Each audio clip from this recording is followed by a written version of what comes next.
services, be it as a fiery, ambulance or police officer, comes with its own stresses and traumas that can take a real toll. It was the tragic consequences of those workplace stresses that prompted a husband and wife paramedic team to form a support service earlier this year called Sirens of Silence. The Pilbara-born charity is expanding across the state and is also raising awareness nationally. Sirens of Silence will also be the primary charity for the GIB Challenge event next year. I spoke to charity founders Lynn and Ian Sinclair. First line or first responders generally have all the same stresses of life that everybody else has. We've all got mortgages and family issues and everyday stresses, but we also encounter the stresses of our job and the stresses that we take on from other people. For example, when family members find out that someone's seriously injured or seriously ill, we're usually the ones that have got to break the news to them. And that's not an easy thing to do. And ultimately, that accumulates with us over a period of time, and it just sticks with you sometimes. And is there enough support from within workplaces for people who do find that those sorts of stresses are getting too much, that their personal world is being encroached upon by their working world? Is there enough support out there? Generally, Vanessa, I think workplaces are only beginning to understand the extent of the issue. And that is a generalisation for society as well. 20 years ago, this subject was never spoken about in the public arena and rarely spoken about amongst work colleagues.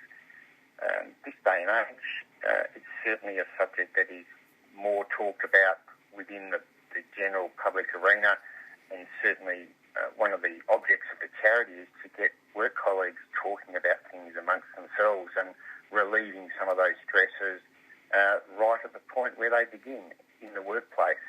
And that's one of the main roles that we want to achieve as a charity, get people talking to each other in all the emergency services, because it's a common theme and a common thread that runs through all the emergency services. Well, Ian Sinclair, how do you do that? How is Sirens of Silence making a difference? We started just a little Facebook page after some particularly tragic events within the WA ambulance service, and we encourage people to get onto that and begin talking kind of anonymously to each other.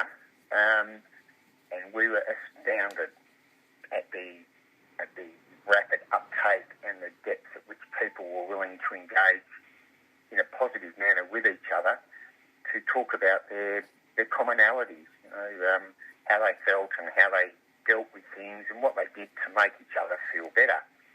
And the thread was just amazing, because someone would go on the page and talk about a particular way they were feeling about a particular event, and someone else would jump on and go, wow, that's exactly what happened to me, and this is how I dealt with it, and that made some positive impact on me. And then it would just snowball onto another person and onto another person. So just that very act of talking and realising that, hey, what I'm feeling isn't perhaps the first time that this has occurred, that it's okay, it's common, there are ways through that as well. That's important. Oh, absolutely, and that's one of the things that we were able to achieve, is just get work colleagues openly talking and commencing a dialogue with each other about how they felt and how things affected them, because it doesn't necessarily have to be a major or terribly traumatic event to just trigger the emotions and the feelings within people. It can be just an accumulation of lots of little events. Ian, I wonder if I can now speak to your wife, Lynn. Sure. Thank you, Ian. I'll just go and grab her. Ian Sinclair, who is a paramedic, and he, along with wife Lynn, founded Sirens of Silence, and Lynn Sinclair is a former paramedic. Hi, Lynn. Hi, Vanessa. The Gib Challenge, that amazing bike riding event that starts at the Derby end of the Gib River Road and ends at the Kununurra part of the Gib River Road, and happens every year and is a great fundraiser as well as an amazing challenge and some spectacular scenery. So Sirens of Silence looking to be part of that. Yeah, Sirens of Silence has been announced as the 2016 principal beneficiary for the 10th anniversary of the Gib, so it's an extra special event for us, having been involved in it for quite some time, and basically to have the charity being recognised is extremely wonderful. And Lynn, how do you think the funds raised from the Gib Challenge will be used by Sirens of Silence?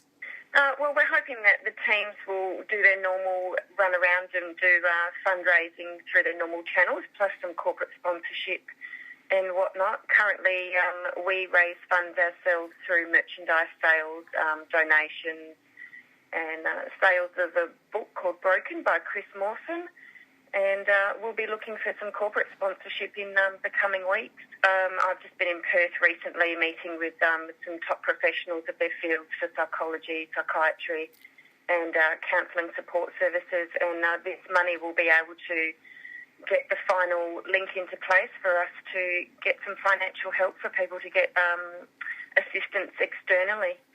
So how would that work? Could you maybe give me an example for how that might be able to be utilised in the future? Well, people who become members of Sirens of Silence, who are either volunteer, paid, former, retired or injured emergency service workers, can become a member of Sirens of Silence, and then if they get to a point in their treatment where they decide that it's necessary that they need to get further help, they can apply to us for a grant for financial assistance. Lynn, as a former paramedic, are you somewhat amazed at how quickly Sirens of Silence has become so well known and so needed? I certainly am, Vanessa. There's always been the need for more caring, but we have gone from something that started just as a humble little peer support network, and the charity has grown out of sight in the last 6 months. It's incredible. And what sorts of things will you and husband Ian be telling crews at Pannawonica when you meet them? When we talk to crews tonight in Pannawonica, we'll just be presenting the charity to them, letting them know more of what it's about. We're finding that presenting face-to-face with people, they get to really understand the emotion and the full process of what we're about. And to be a Pilbara born and bred charity and support service, I think, is a really interesting aspect, isn't it? Basically we'll cover all of WA and we'll be moving nationally as well. I've just been to Canberra to present the charity to the National Council of Ambulance Unions, and we had major support there and from all of their states and regions as well. So it's really important for the Kimberley and Pilbara to know that these are the regions we live and work in, and they are first and foremost the ones where, particularly with the Gib Challenge being in the Kimberley, and a lot of teams come through from the Pilbara as well, so they're all important to us. Well, going to Canberra, Lynn, and pitching to a national forum, what might they be able to do with Sirens of Silence or for the charity? Well, we basically went over there to see what sort of support we could get from each state and find out what each state has as a support network and find out where the gaps are with theirs as well. So I presented the charity to them, and they were extremely supportive that this is needed everywhere, not just here in WA, and talking to each of the states and the members and paramedics and communications officers and transport staff really showed that we are not alone in WA, and dealing with post-traumatic stress disorder for the past 50 or 100 years has always been there, but now we are really having to deal with it in the scope of knowing what to do with it. So, they've pledged some financial support to us and merchandise support and everything. So we're really pleased with the outcome of them inviting us over there and being able to present to them. Well, that's terrific, Lynn.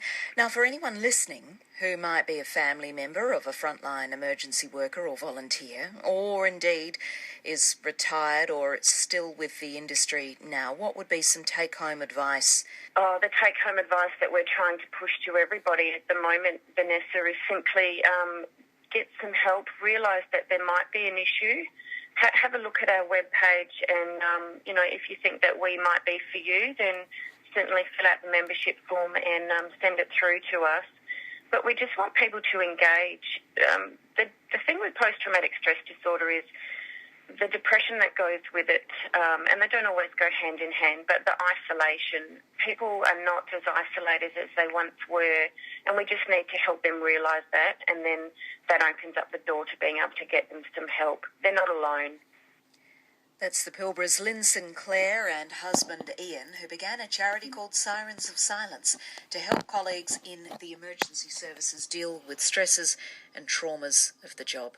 It's expanding from its roots in the Pilbara across WA and interstate, and it is the primary charity for the Gib Challenge next year on the Gib River Road. You can find out more about the charity through their website, sirensofsilence.org.au.